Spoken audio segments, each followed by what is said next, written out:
Good evening, everyone, and thank you for watching the Barre Beat podcast, streaming live to 802 Scoop from the Inside Scoop Studios, Main Street, Barre, Vermont. My name is Michael Booten, and of course, we've got over there Liam Hogan from Hogan Group LLC, my co-host. How you doing, Liam? Good. How are you? I can't complain too much. I mean, I can, but it's probably not worth it. Complain about this weather we're getting.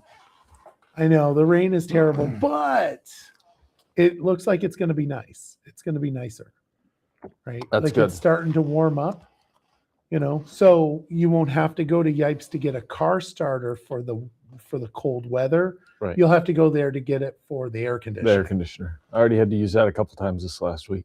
Yes, I did too. It was pretty warm last week. That's for sure. So today, of course, it was 49 degrees. Tomorrow, we're going to get some AM snow with possible showers later on, a high of 39. Tuesday is showers with AM showers, I believe, with highs of 48. And then Wednesday, this is where this is like the last day of, rain, hopefully. Wednesday will be a shower, and that's 59 degrees high. And Thursday, sun and clouds, 60 degrees. And then Friday, sun and clouds, 60 degrees. Then Saturday, 62 degrees, but there's going to be some showers possible. Oh, man. And then Sunday, also showers possible, 58 degrees. And then Monday, next week, sun and clouds, 58 degrees. So, I mean, it's We're getting good. there. We're getting there. I mean, we had some snow today, which was Phenomenal. It was great. It was. It was wonderful. It was great to see the snow. Lovely. Just love it. You didn't go yesterday to the Summer Street Tavern event, did you? No, but I should have. You should have. Yes. Raylene was there. Jeff was there. Rosemary, Lise, Charlie, Mikey. They were all there. Everyone was there except for Liam. Missed out. Yep. So in Sounds Summer like Street it. Tavern, they're open. You can go over there now. Get yourself a drink. There you go. But they had Donna Thunder there. They had Bikers for Beth, race cars. They had all sorts of different stuff. They had a bounce house. You could have gone in the bounce house. You could have too. I'm too old. You're still young.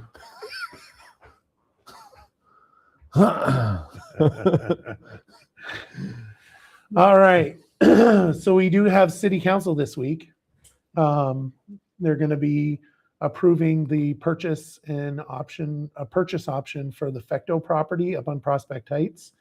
I guess per ACCD, which is Agency of Community Commerce and Community Development, they told the city that they weren't able to accept it, I guess, the original one, so they'll be doing another one or something like that. They prevented them from signing the other one. Council will be appointing Michelle Lathrop to the Neighborly Barre Committee. Do you know Michelle? No, you don't know Michelle. Is she related to the ones in Chelsea? I don't know. She used to work at National Life. That's how you eat. Yep. They're modifying the parking ban.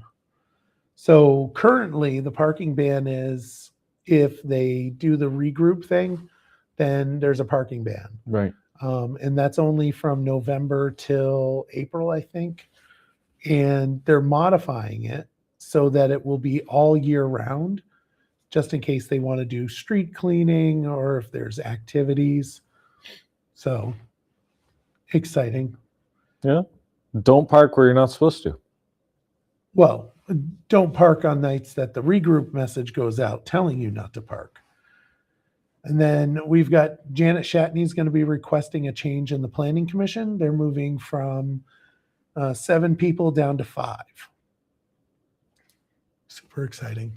And by state statute, you can have no less than 3 and no more than 9. So that's within that amount. We're hanging right there in the middle. We are. And then Chief Vale is going to be doing a presentation, it looks like, from the police department about the fair and impartial policing policy, which is interesting. And I think that's in light of the Burlington issue. Do you know where they had ice up there? Right, and a bunch of body cam footage came out. I saw. Yeah. Did you watch any of it? Some of it. It was. I have not. I didn't have internet for a lot of the day yesterday. It was very windy. Our power went out. Not as windy as someone I know. It was pretty windy. We'll get to that shortly. Yeah. But I did drop a link to my NBC5 video, which gives some information about the fair policing policy or impartial policing policy. They did a pretty good write-up on it. Not write-up, a video on it. And then, of course, there's going to be another flood update. And it's not, based on the stuff that I saw in there, it's more about the Barre Auditorium, not necessarily flood related. And then there will be a move to release options to buy the buildings on the north end, which is really sad. I mean, I shouldn't say really sad, just in case they wanted to sell their place. In that case, it's really good for folks. But what this tells me is that the options to buy in order to allow people to get out are not going to happen. Yeah. And once again, another freaking blow to the north end. It's stunning that we can't. I don't understand. I guess I just don't know how to fix the problem, except for dredge the freaking river, because that would be easy. But nobody likes that idea. Just whatever. It's sad. And there's just nothing good to be said. And I'm really sorry to the north end. And of course, there's no school board this week, but we can't not talk about that letter I got in the mail. Oh, you got it. I should have brought it with me. You should have. Did it say that Barre City was going down $342? No, it said it had a star for the Barre City estimates, though. Yeah. So, again, shouldn't have been on there at all. Right. Because it just shouldn't have been on there at all. Just because it's just not good. And Barb says they need to dredge the rivers. And didn't insurance cover some of that damage? Their personal insurance did, but I think people want to get out of it so they don't have to be in the flood zone anymore. But it looks like we're not gonna do anything to develop that down there. So. But regarding the BUUSD, so yeah, the mailer went out, and you probably don't know who Sue Paxman is, but she's up in Barre Town. She's a little hot over this issue. Apparently, she had reached out to the school board, not only complaining about the actual I postcard. saw some Facebook post about this. Yes. I was scrolling and I saw it was like suggested, and it was this big huge whole thing. She reached out. It was like she didn't get a response from which anybody. Is super sketch. Yeah. I mean, it's interesting. Like I see these things happen, and if I was there, I would be getting like violations and everything else. Because I mean, if I blew my nose wrong at the school board meeting, I had like 6 violations. And she said that she actually reached out and went to the state's attorney over it. So we'll see. Based on what she said, looks like she sent it on the 16th. So they have to address it. Otherwise, they're in violation again, which was not cool. I guess there was a board meeting that happened without warning it. Can't do that. No, you cannot. And you shouldn't be putting out postcards that say that Barre City's going down $342. Right. Again, folks, it's an error in the numbers, not realizing that, yeah, the tax rate's going down, but your assessment's going up. So, I mean, it'll get you one way or another. You're not gonna go down in your taxes this year. Mark my words, I guarantee you're not going down. The assessment will go up. So even though the tax rate is lower, you're still going to go up. And my guess, based on, what the assessor said, which is about 60% increase in value, you're looking at probably the same increase as Barre Town, about $150 to $200 per 100,000. That's what it's going to be. Not going down $342. So when you vote, make sure you vote knowing what's happening. And you know what? That's just the way it is. Mm-hmm. And there's, to get it down to 0% for both Barre City and Barre Town, you would literally have to cut like $5 million out of the budget. And there's no way that's going to happen. I mean, there would be impacts if the school board cut that much on services for children. And whether or not you believe there has to be is immaterial. If they did do those cuts, the school board would be cuts that would affect children. So just something to think about, and Food for thought. So yeah, I'm not saying that you should or shouldn't vote for the budget. I'm just telling you, go into it with eyes wide open. Yeah. It'll be interesting to see what happens with Sue Paxman's issue. It will be. Yeah, I saw that when you said that. I was like, wait a second. I don't know her, but I know I saw something. Yeah, she was a little hot. I'm gonna read it now. She said, it's my understanding the BUUSD board has committed an open meeting law violation, and I would like to know what the board plans to do about it today, Thursday, April 16th, or I will immediately be contacting the Attorney General's office. Actually, I already have a call in to them about something else. So it will be added to what I talked to them about. And you know what? It's super easy. Like, they'll just have to warn a meeting. They have to do it within 10 days. They have to meet within 10 days and go through it and determine a cure for it, which means, fixing the problem, which is going to be, they'll end up doing training on open meeting laws. We had plenty of training in open meeting laws last year and the year before that, because I was getting open meeting law violations for stupid crap. It wasn't even things like this. It was like, what was the dumbest one? Oh, I got an open meeting law violation because somebody said that the minutes weren't posted, but they were posted. They were just way at the bottom of the list. And I kicked back at the person and they were like, I don't care.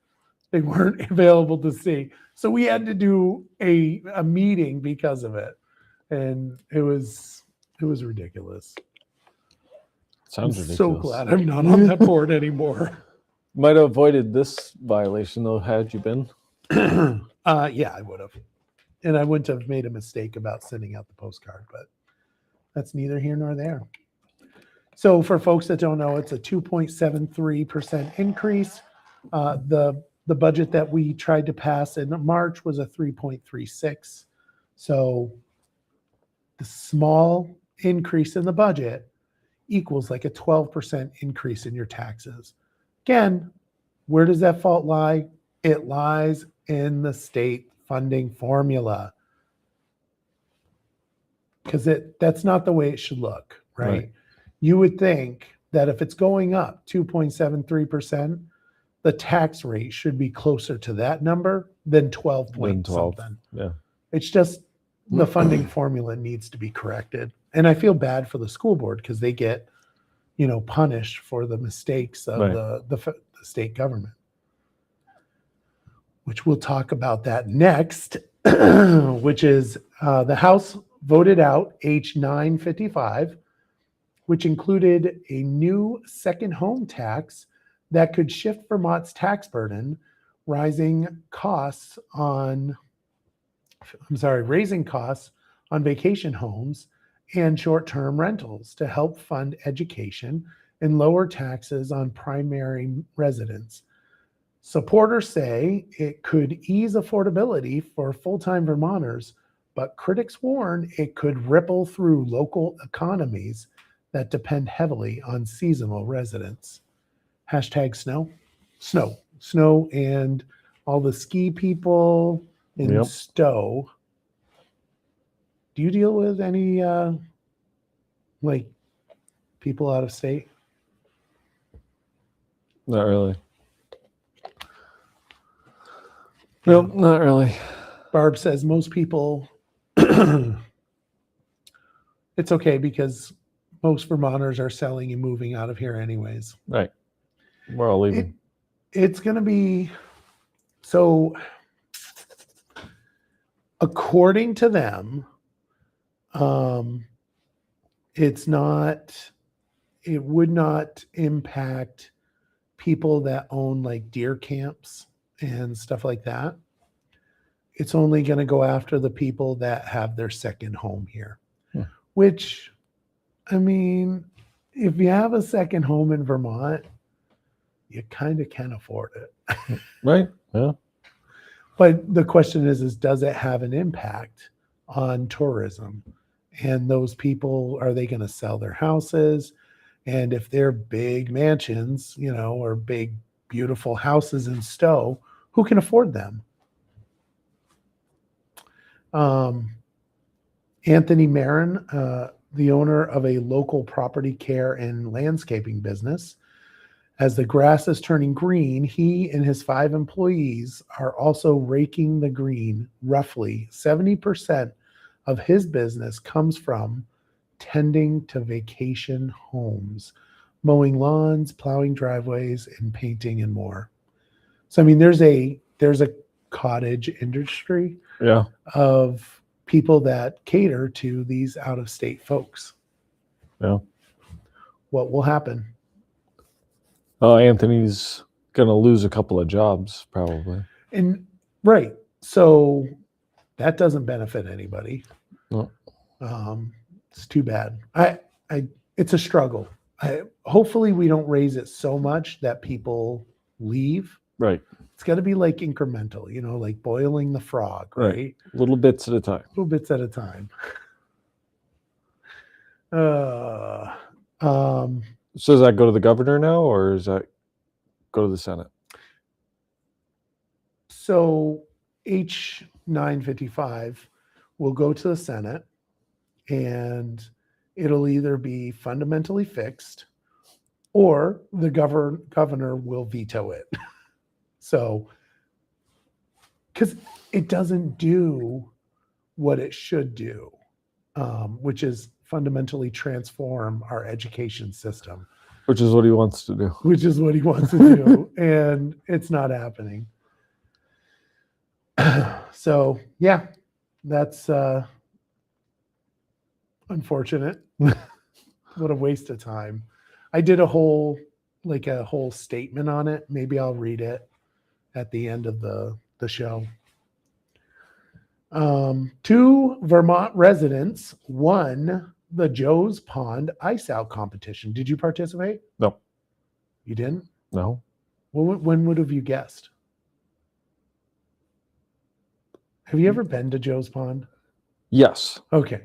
I've been past it. Yeah, okay. On the road. I said that with judgment in my voice. Did you hear that? Yeah. It was a little judgment. It was a little judgy. The ice. Do you know what I'm talking about? Yes, because the people at work wouldn't stop talking about it. You're such a flatlander. The ice went out at Joe's Pond at 6:21 a.m. on April 16th. Timothy Hutchinson of Springfield guessed 6:20 a.m. on April 16th, and J.R. Howard from North Hero guessed 6:22 a.m. That day. So no one guessed 21. Nope. So you should have done 6:21 a.m. Well, on next year April 16th, and you would have won. You would have won the big prize, which I'm assuming is a big chunk of ice. No, this is actually big money. Both winners will receive around $3,900 each. Holy moly! So you're talking what, $7,800? That would have gone to you if you had guessed 6:21 a.m. on April 16th. It's at least a couple of car payments. Well, I mean, depending. Couple, not a lot. So, National Weather Service has confirmed an EF1 tornado touchdown in Williamstown, marking the first tornado ever recorded in Vermont during the month of April. The storm packed winds up to 90 miles per hour and, while short-lived, caused noticeable damage to homes, trees, and farm buildings in just a matter of minutes. So you heard about this. I heard about that. And actually, I want to say I had gone to bed already. But then I had gotten back up. It's like 9:15 p.m. at night. You were in bed at 9:15 p.m. at night? Yeah. I got to get up early. I'm not old, so I can't sleep in. And I also don't work from home. So. You're just cruising. So the tornado touched down at 9:15 p.m. and lasted 3 minutes. Yeah. Traveled roughly 0.43 miles and a width of about 100 yards. Peak winds reached approximately 90 miles per hour and caused, well, we already went over that. So what you don't know is the properties that it affected was actually Lisa St. Lawrence, who owns Tasty Bites. Oh, man. Her children. So 2 of her children live up there. And her camper was pelted. It was pretty, it was not good, obviously. Yeah. That would be scary. That would be like super scary. I heard the sound it made was horrifying. Yeah.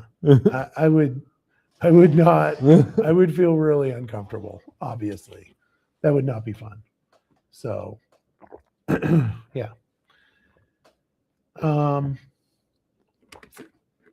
But yeah, so it was Tasty Bites owners, Lisa St. Lawrence. And you should go over to Tasty Bites and have breakfast. There you go. Have you been there yet? Yeah, me and you went there when we started the Barre Beat.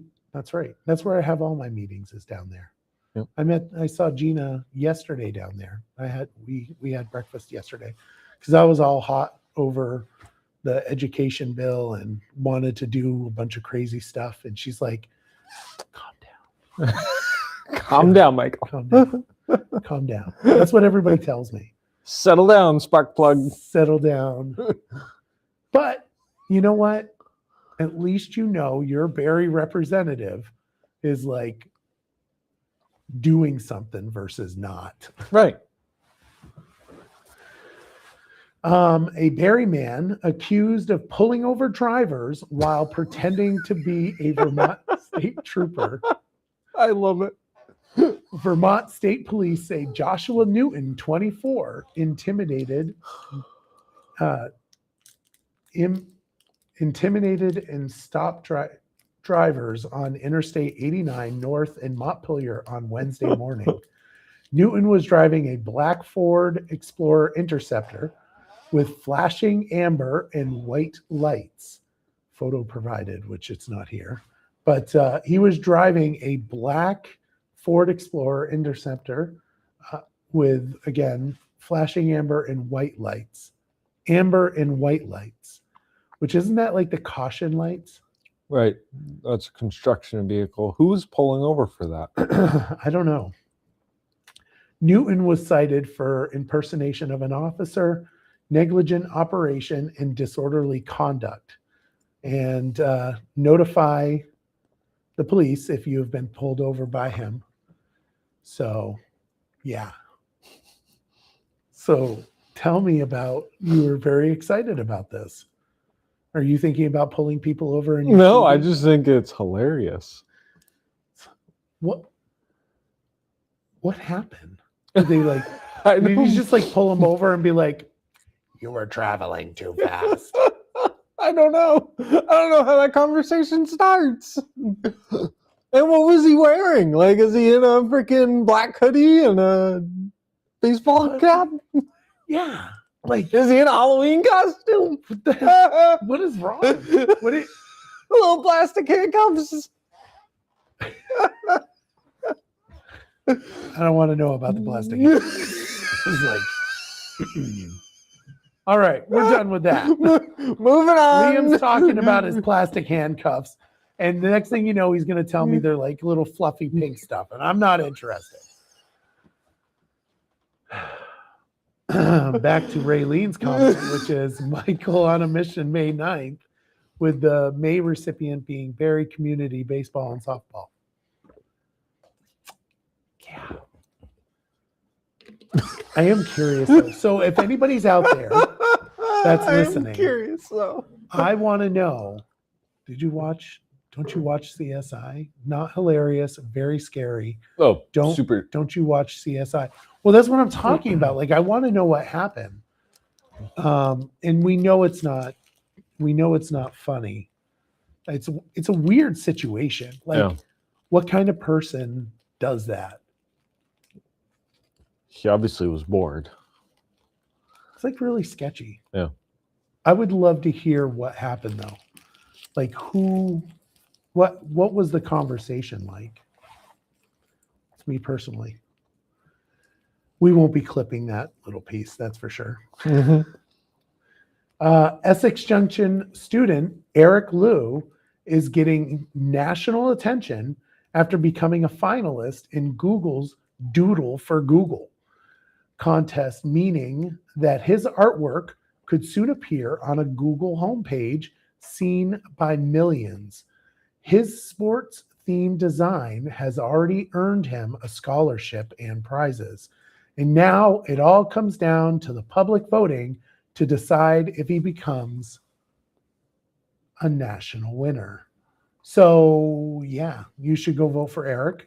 Go vote for Eric. I'm going to drop the link in the chat so people can click on that later and go there and vote for Eric's drawing. It's because Vermont is representing. We got to support our local support Vermonters. him. Yep. So he's a fourth grader, and he's one of the finalists that were selected from thousands of entries nationwide. The contest theme is My Superpower Is, and his doodle focuses on sports and community. He's already won a $10,000 scholarship, which won't get him anything for today's college. Couple of years anyway. A couple minutes. Yeah. Like, college is super expensive. And a hometown, and a Chromebook, and a hometown celebration. And public voting is open through April 29th. So the winner will be announced on May 12th. So go to the website. After you're done watching the Barre Beat. After you're watching Barre Beat, scroll down to his it says Eric Vermont, and click vote. And then refresh the page and do it a couple times. You can't do that. I'm sure Google knows. Google knows everything, so it's going to know that. Vote. refresh, vote, refresh, vote, refresh. No, you got to get a vote. VPN. A Berlin teen faces several charges after allegedly shooting a BB or a pellet gun at people and cars. It happened on Tuesday around Chestnut Place in Berlin, near the mall. Berlin police say both buildings and cars were damaged, and one person was hit. An 18-year-old was later arrested at the Fox Run Apartments across the street. You ever been hit with a BB? Mm-hmm. And a pellet gun. And a pellet gun? Mm-hmm. And how did that make you feel? Well, it hurts. Yeah, it does. It does. Stings a little bit. Yeah. Yep. I've been hit in the leg with a BB gun, but I have definitely hit cars with a BB gun. Yep. Just so you know, when you shoot windows with a BB gun, they shatter amazingly. That was thousands of dollars. And a ruined friendship with my mom's friends. Uh-oh. Yeah, I was like 10 years old, and my father gave me a BB gun, and I was unsupervised. And there was a junkyard that, they used for parts. Mm-hmm. And it was nice and easy. Pew! And it just shattered. It was so amazing, especially the back windows. It was just phenomenal. The front wasn't that great because it has that protective film over it. Yeah. Yeah. You've never shot a car?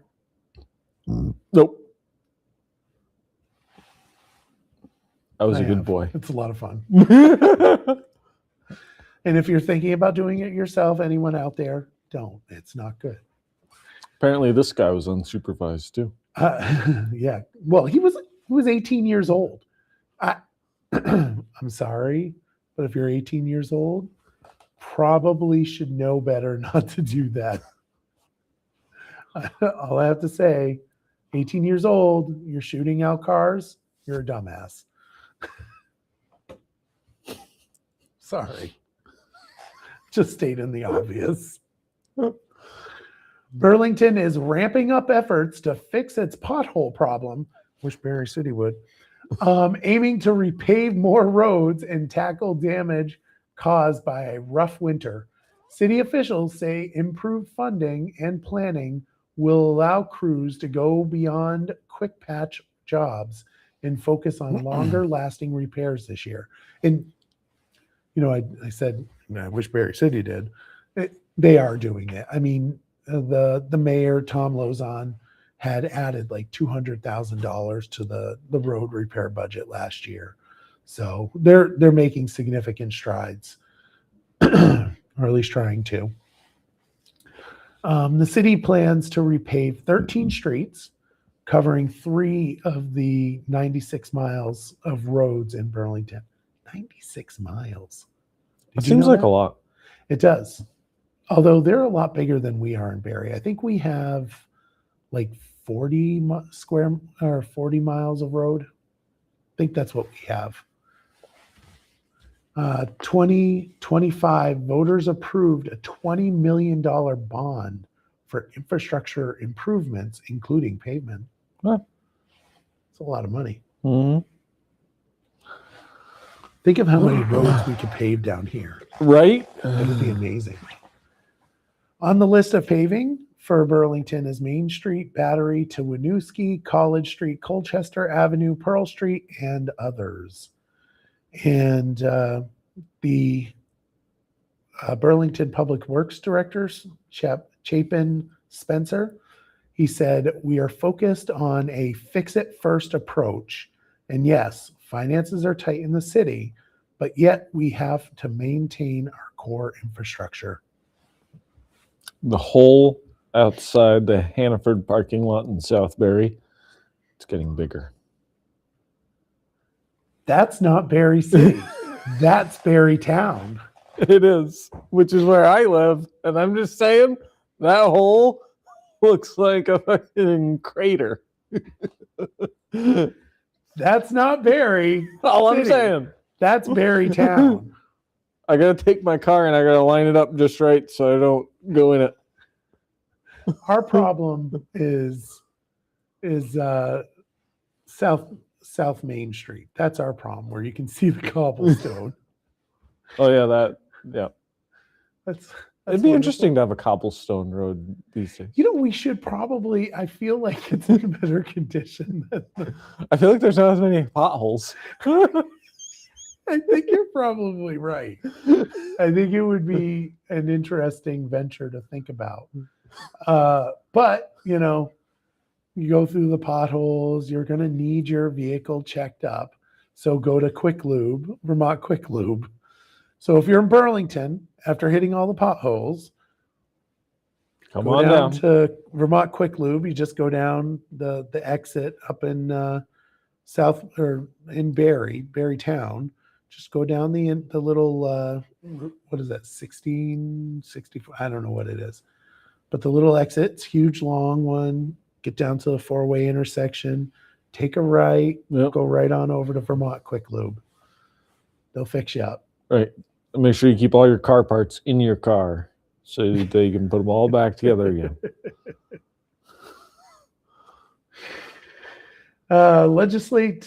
House legislators are already backing off parts of Act 181 just months after passing it, rolling back the controversial road rule following major backlash from rural Vermonters who say it went too far.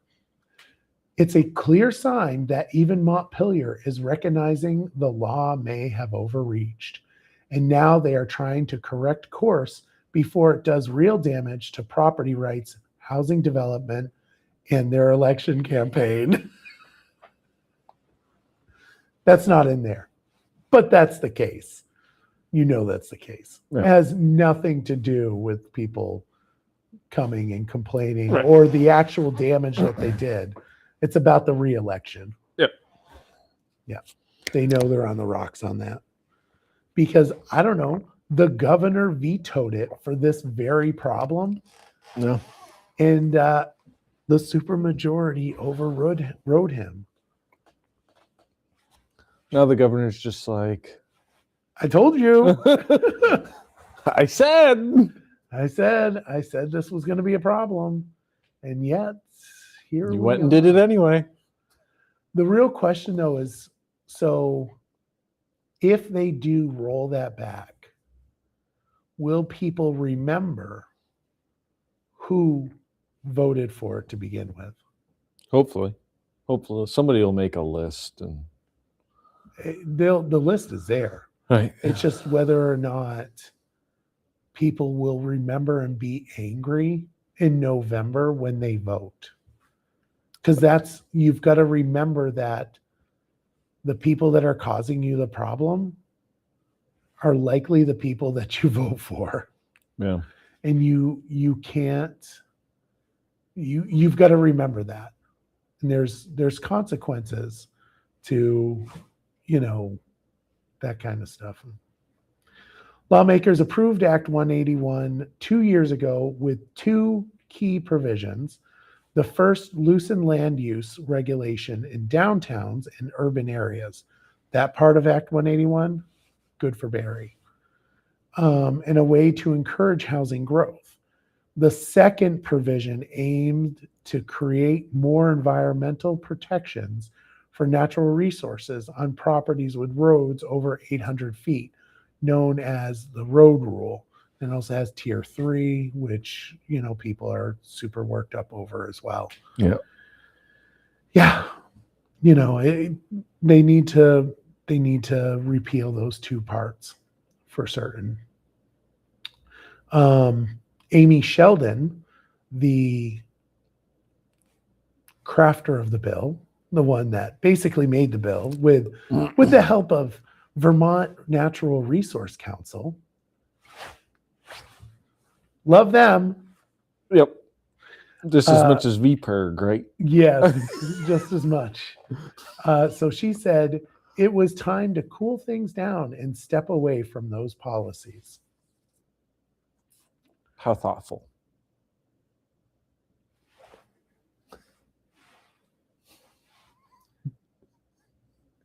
Jill Korinsky said, Vermonters have been clear that a top-down approach, whether it be land use policy or the administration's proposal to force school consolidation into 5 districts, is not the right approach for shaping the future of our state. Just as a side note, Phil Scott hasn't talked about 5 districts in over a year. He threw that out there as the starting spot.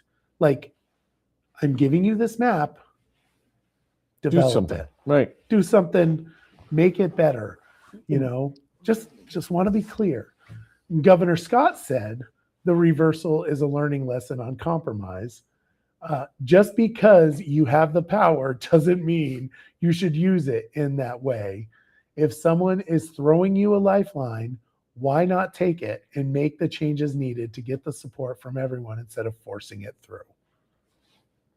That was in reference to, you know, he vetoed that bill. Right. And yeah, so fun.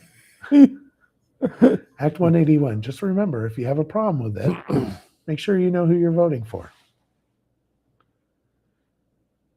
And another road issue, Vermont's roads are already in rough shape, and officials warn they're about to get significantly worse as the state falls behind on maintenance and runs out of reliable funding.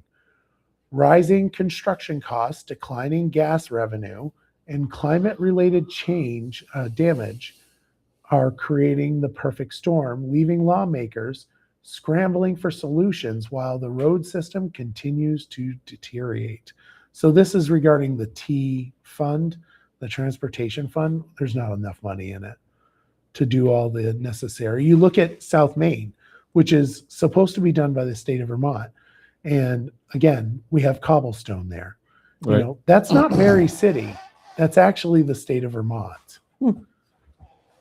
Like I said, just put the cobblestone back. It'd probably be better. It probably would be. Construction costs have surged more than 60% since 2020. Wow. They are thinking about doing a mileage usage. You don't have an EV, do you? No. Can you say that with a little more disdain? I don't think Raylene heard you. She has an EV. I'm sorry. She has a Raylene. hybrid. Wow. State may only repave about 1% of the roads per year. That's like 99 years to pave the entire road, all the roads. Yeah, that's not good because none of those roads last longer than 9 years. Not even 9 years. I think so. South Main Street was paved what? Wasn't that long ago. I mean, I want to say it's the big dig was in 2013, I think. 2012, 2013. And it was totally trashed by like 2020. So, yeah. Without changes, roads in poor condition could jump from 38% to 60% by 2030. That's not good. So Nope. they're currently poor condition 38%, but would be 60% in 2030, which maybe we should just go back to cobblestone. cobblestones. Probably a lot cheaper. I'm going to tell you. So I'm driving down South Main Street, and of course I'm going super slow, right? I got, you know, I don't want to pop my tires. And some douchebag is like following behind me, and I'm like swerving all over the road because of the potholes, right? That's what you do. Yeah. And this guy, I don't know what his problem was because he clearly had a yank, and he came up and sped right by me on the street. I'm like, what the is wrong with you? And What I'm are you like, doing? I'm looking and I'm watching, and I'm like, oh, I hope you hit a bad one and it breaks your car. And then he sped up around me, and then he hits the red light, and I just pull up behind him. And then he like switched lanes because the red light was taking too long. And I'm like, dude, What are you Like, doing? I don't know where you got to go that's so important, but you ain't that important. It was funny. I was like, okay, whatever. The AOT, they transferred the fund that's having issues. They had transferred $10 million from the education fund into the T fund. 2 rounds of layoffs and a 30 million gap still exists. Can you imagine hitting that button? For 2 layoffs? No, for $10 million into different funds. Oh yeah, we just got to transfer a quick 10 million. Click. I wish I can imagine that. I can't. But yeah, two rounds of layoffs. I'll just say it's too bad. They will be likely making it so that you have to pay for the credit card charges in the future. So be prepared. Or just pay cash. Or just pay cash or via check. You ready for the fun one? What's the fun one?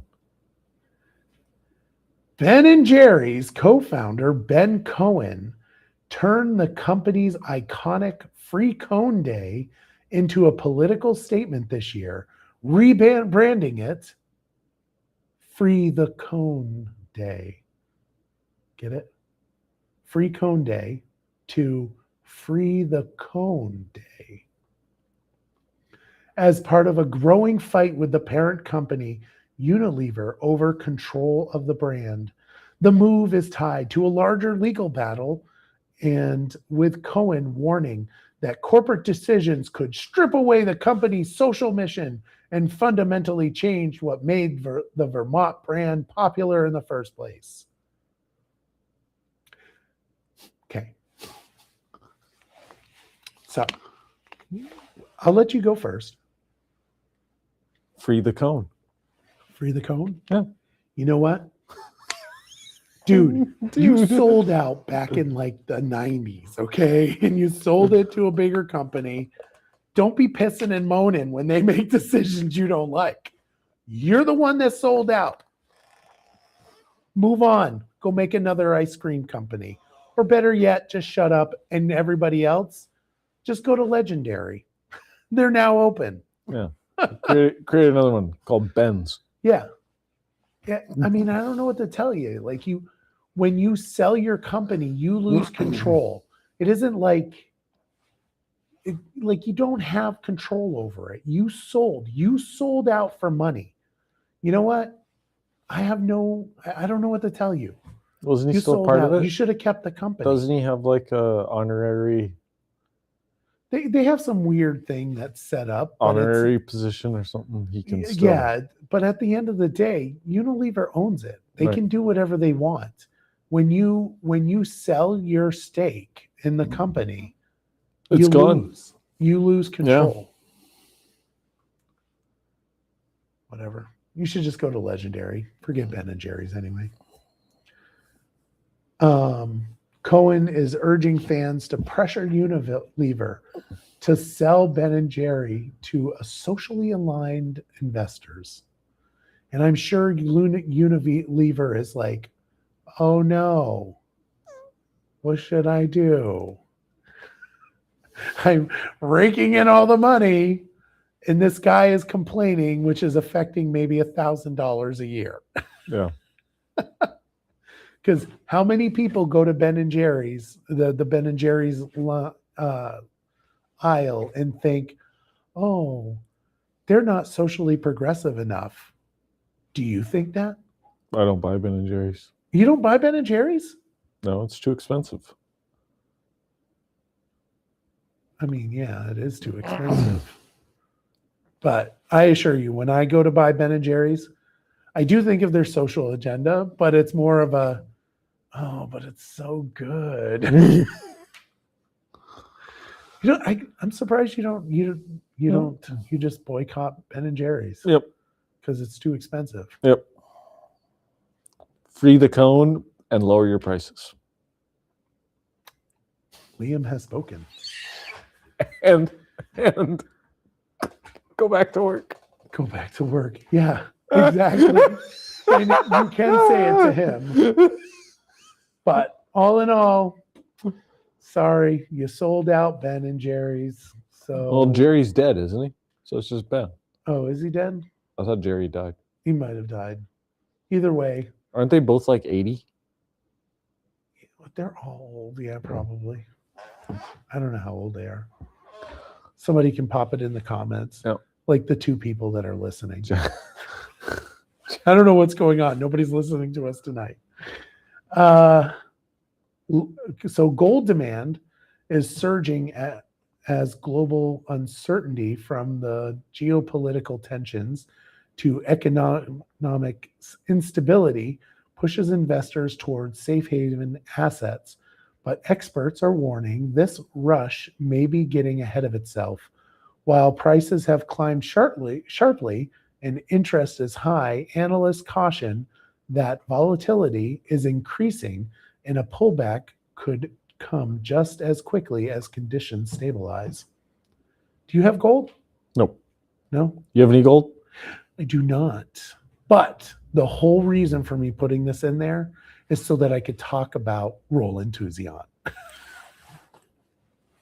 So I went to Kristen and Roland's house this week, and he was showing off his gold that he's gotten from panning.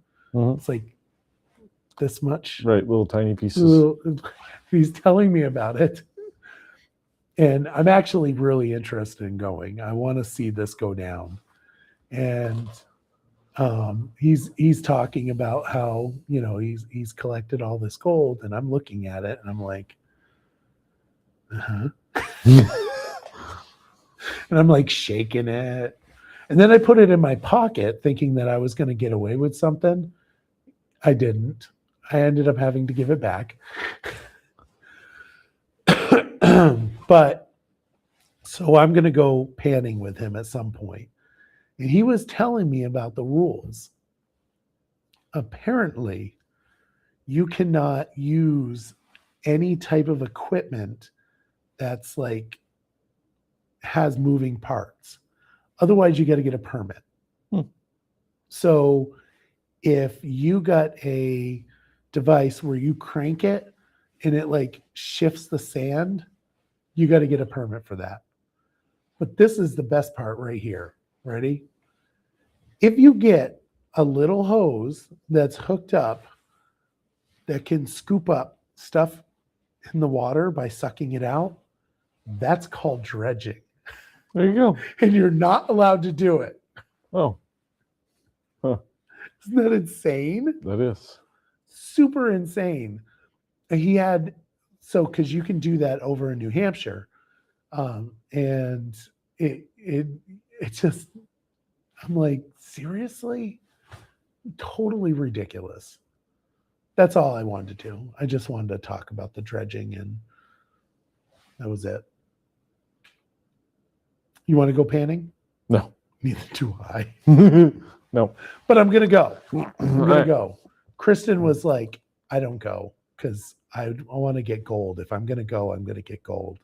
And that's, you know, then we get back to the little bottle of gold. I'm like, yeah, we're not going to find any. So I'm going to go and pan, and I'm not going to find any gold. Probably I'm gonna not. be irritated. You're going to find lots of sand, though. Yeah. Not looking forward to that. I'm looking forward to the idea of getting gold, but Yeah. probably won't.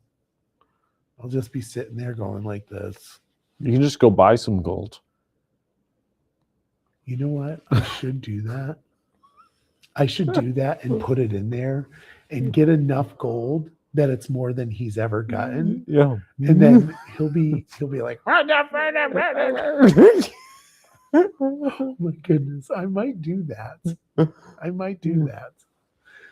Kristen, you'll have to tell me if that's a good idea. Senate Pro Tem Phil Baruth is making another push to ban guns in bars, this time expanding it statewide after a local Burlington proposal stalled. The late session move adds the policy into a broader gun bill setting up high stakes fight in the legislature with uncertain odds, especially given Governor Phil Scott's stated opposition.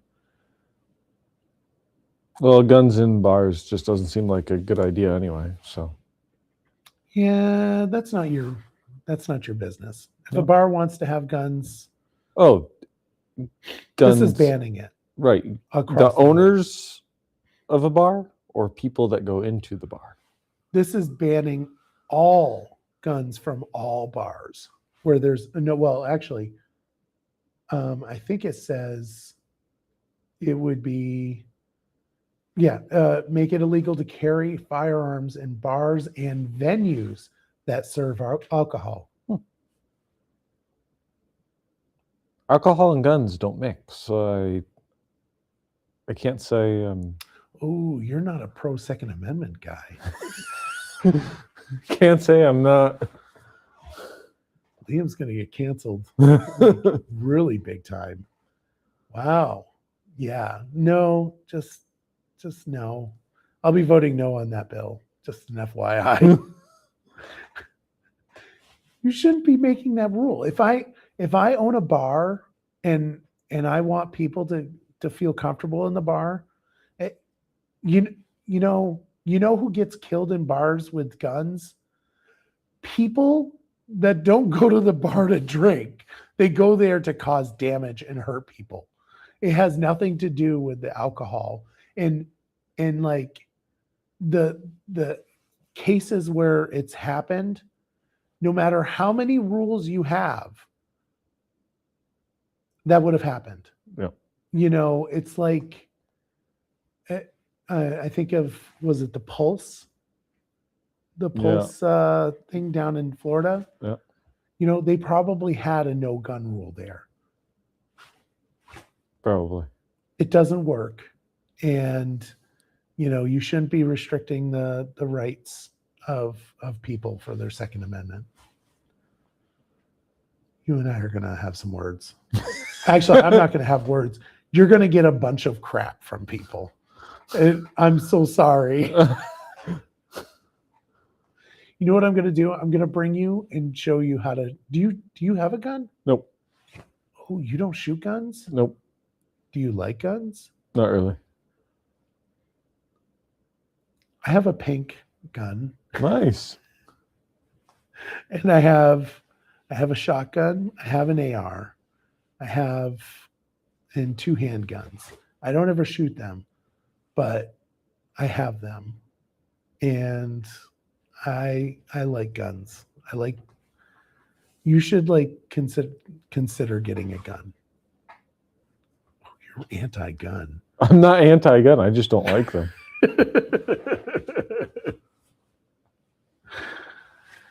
All right.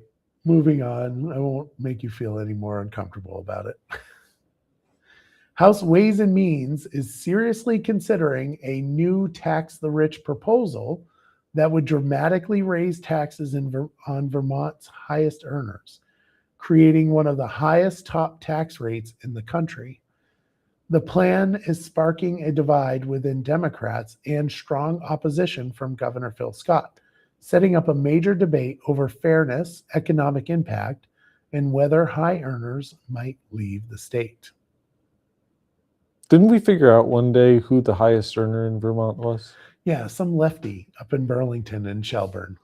And, if he leaves, I won't be hurt. Right. I don't know if he's a lefty. I shouldn't say that. Who knows? I mean, it's my understanding is that that was the case, but I could be wrong. We should have him on. Yeah, I doubt that he would come on Barry Beat. We're lucky we get the lieutenant governor, or who was running for lieutenant governor. Still trying to get him on again. Who's that? John Rogers. Oh, yeah. Our lieutenant governor. Yeah, our lieutenant. Yep. Been trying to get Phil Scott on, but we can't even keep one person watching. So this would create a new $13.3 top income tax rate for household earners over 586,000 married filing jointly, Wow. which is, I must be reading that wrong, and that can't be right. I'm going to have to fact check that, because if that's the case, holy sugar plums. That's not good. And everybody will be like, $586,000, that's a lot of money. Yeah, until you realize that that's a doctor's salary. Right. So you're talking married filing jointly, 2 doctors easily will hit that. Yeah. So are we really wanting to kick a doctor out? Because that's what will end up happening. I mean, 13.3% is not just the top, making us one of the top. I think California is the top for highest income owners, Yeah. or income earners, and they're 13.25%. So we would be the highest in the nation. And it adds a 4% tax on investment income, which that's a no. It's expected to raise over $170 million if all the people don't leave or find a way to hide their funds, because that's usually what happens when you make that kind of money, by 2028 for the general fund.